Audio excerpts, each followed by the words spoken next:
और जो आचार्य जीवों का पुरस्कार करने वाली, कभी भी भक्त का तिरस्कार करने वाली नहीं, अपितु भक्त जीवों को श्री राघव की चरण में पहुंचाने वाली जो परमाचार्य हैं वैष्णवों की, स्वामिनी जी, श्री जी, ओ श्री जी, क्या कह रहे थे? हाँ, वो श्री जी भगवान के बामांग में आकर के विराजमान। और हमने तो यह भी सुना है कि वह जो प्रतिबिंब सीता थी वही थी वेदवती, और वही लक्ष्मी का अंश थी, वही लक्ष्मी का स्वरूप थी। लक्ष्मी ही वेदवती रूप में प्रकट हुई और वे ही प्रतिबिंब सीता बनी, और वही रुक्मिणी कृष्ण जन्मनी, वही श्री द्वारिका लीला में वही श्री भगवती रुक्मिणी के रूप में प्रकट हुई। वहां भगवान ने उनको अंगीकार किया।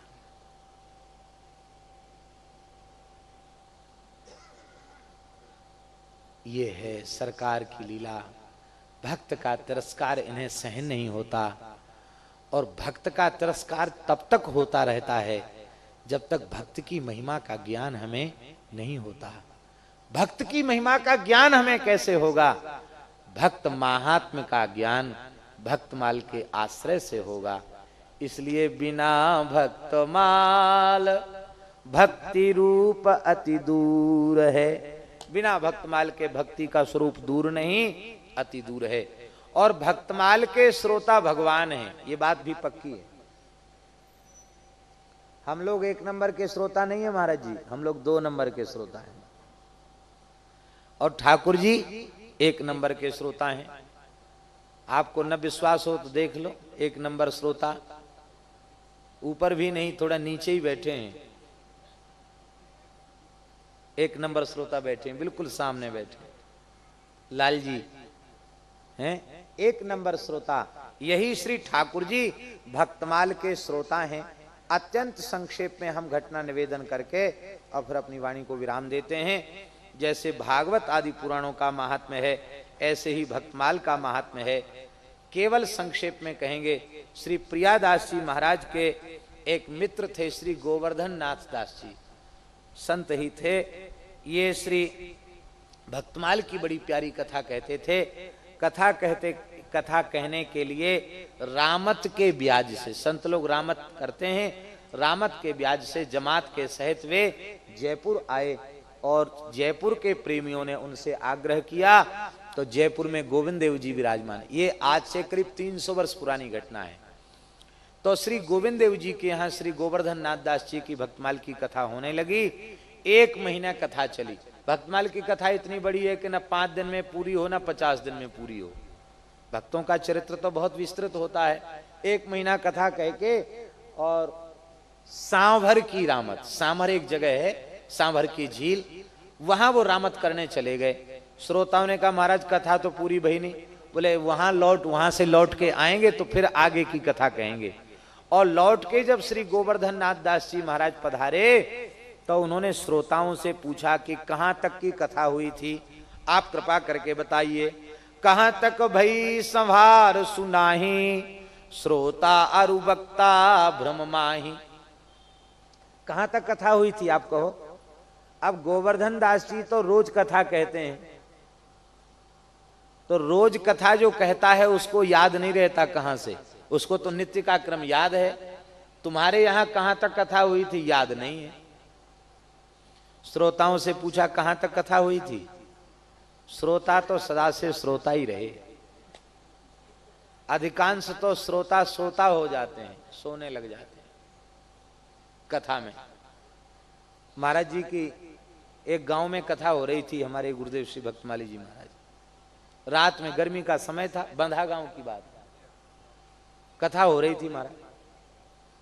रात का समय था, हनुमान जी के मंदिर पे कथा हो रही थी। गांव के लोग ऐसे बैठे थे। एक ऊंचा टीला था, उस पे एक ग्रामीण किसान कोई बैठा था, पगड़ी बांधे और अपने दोनों हाथों से पैर से बांध करके बैठा था, और खूब खर्राटे लेके सो रहा था। ऐसे नहीं, खूब नाक बज रही थी उसकी तेजी से, सो रहा था। लोगों को विक्षेप भी हो रहा था कि इतना जोर से सो रहा है। ऊंचे से टीले पर बैठा था, बजरी के रेत के टीले पर बैठा था, और महाराज जी की कथा चलती थी शाम को 7 बजे से लेकर के और रात्रि को 11 बजे तक कथा चलती थी। रात में शाम को 7 बजे से 11 बजे तक। तो कंस वध लीला जैसे ही आई तो महाराज जी ने कहा कि भगवान ने कंस के मंच पर चढ़कर उसे ऊपर से धड़ाम से पटका, ऐसा महाराज जी ने बोला। और धड़ाम की आवाज कही तो वो बिचका और उसके हाथ खुल गए और वो टीले से धड़ाम से नीचे गिरा। अब धूल उड़ गई और महाराज जी बोले, महाराज जी उसके लिए नहीं बोले, इस प्रकार कंस का वध हो गया। अब इस बात पर इतनी हंसी के फव्वारे छूटे कि सब हंसते हंसते परेशान, बोले आज कंस वध लीला हो गई। तो श्रोता ऐसे भी सो जाते हैं कि कंस के मरने पर वो गिर पड़े। ऐसे ही जयपुर में महाराज जी कथा कह रहे थे और महाराज जी ने कहा कि भगवान ने कंस को धड़ाम से पटक दिया। तो महाराज जी के ही एक शिष्य नारायण दास जी मुड़ारा वाले, वो भागवत जी का पाठ कर रहे थे और ऊंचा मंच बना था। धड़ाम आवाज जैसे हुई सो वो बेचारे वृद्ध तो थे ही, संतुलन उनका बिगड़ गया, पोथी के सर श्रोताओं के ऊपर गिर गए। तो श्रोता तो सदा से श्रोता ही रहे हैं, कब सोता हो जाए श्रोता पता नहीं। और फिर अपने घर के काम धंधे कौन याद रखता है कि कहां तक कथा हुई थी, याद लोग नहीं रख पाते। श्रोता नहीं बता पा रहे थे। गोवर्धन दास जी को विक्षेप हो गया और उन्होंने कहा रे ऐसे अरसिक श्रोताओं को कथा क्या सुनानी जिनको 1 महीने में ही भूल गया कि कहां तक कथा हुई थी। ले हम तो वृंदावन में ही कथा कहेंगे, जमात में ही कथा कहेंगे, यहाँ जयपुर वासी सेठ साहूकारों को कथा नहीं सुनानी।